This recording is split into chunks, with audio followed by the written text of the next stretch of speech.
I'm Heather Gardner on the MeidasTouch Network, and if there's one sentence that sums up the essence of the MAGA movement, it's this: the cruelty is the point. And we saw that ethos on full display with the latest act of performative cruelty coming from the authoritarian state known as DeSantistan. 2 planes filled with about 50 migrants landing on the island, according to emergency management officials. Authorities say the planes were sent from Florida Wednesday afternoon by Governor Ron DeSantis.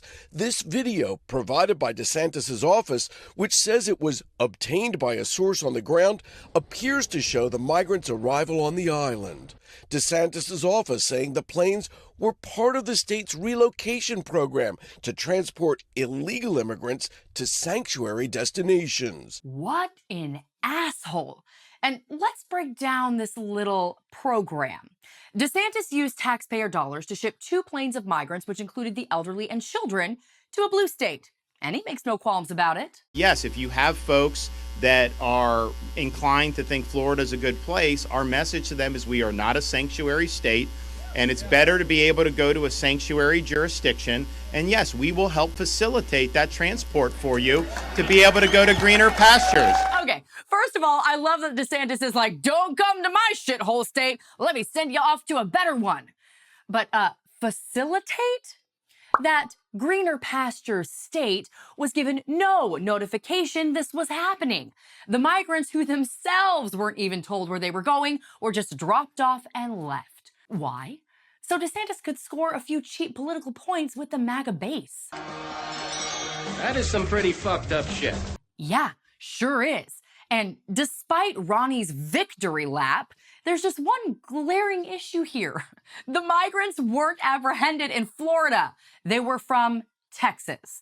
So Ronnie paid to have 2 chartered planes that originated in San Antonio, Texas, take a quick little detour to the Florida Panhandle for a photo op. Yeah, he literally showed off Texas's catch of the day, then shipped him off to Martha's Vineyard. And where did he get this idea? Well, using people as political props is par for the course for top Republicans these days. Texas Governor Greg Abbott has shipped migrants to New York City, Chicago, and even the vice president's home. But how did he land on Martha's Vineyard? Well, we can thank Tucker for that brilliant idea.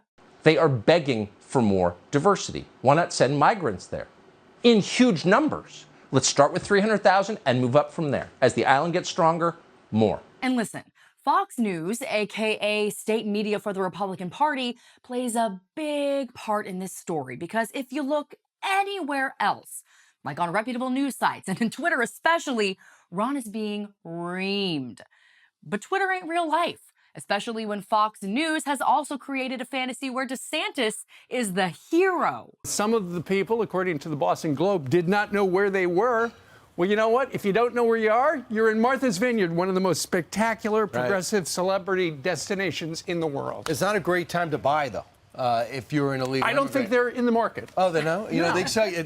Well, if you're an agent, if you have one of those gold jackets, go down and see if they're maybe they'll find work there. I mean, in Nantucket and Martha's Vineyard, they have all these Christmas festivals, the cranberry festivals. Right. That's what they're there for. They'll need some workers. But I think it's just such a message. Look at all these poors who fled their famished countries and can't afford a seaside vineyard home. Hysterical! Punching down is so fun! La, la, la! Just wow. Now, blowing past that stunningly crude comedy bit, DeSantis sent a message is the only message MAGA voters are going to hear. Not that a power-hungry monster smuggled 50 people across state lines on the taxpayer's dime. You know, I believe they call that human trafficking. And listen, I truly do not understand this all-or-nothing mindset when it comes to dealing with the border crisis. Can we not be upset with the issues at the border without cheerleading the dehumanization of migrants? How about proposing a better policy for the border that doesn't include restarting construction on the wall, that even Trump admitted was not gonna work? There's no ladder going over that. If they ever get up there, they're in trouble, because there's no way to get down. Maybe a rope. It just never gets old, does it? Republicans could do all that, but racism and viciousness resonates with the MAGA base far better than any policy ever could. Again, the cruelty is the point. But what I did find heartening through all of this inhumanity was the way that the migrants were received once they landed in Martha's Vineyard. All of the migrants tested negative for COVID and were given food, water, and shelter for the night. A harrowing journey made somewhat better by a community that stepped up in a moment of need. It's literally all hands on deck of the community. Really beautiful to see. Yeah, it is beautiful. And if there's two sides to every story, I sure am glad I'm on that side. This November is Rowvember. MeidasTouch just released its brand new collection of Rowvember t-shirts and pins to let the country know what's at stake this upcoming midterm election. Go to store.MeidasTouch.com to grab yours. That's store.MeidasTouch.com.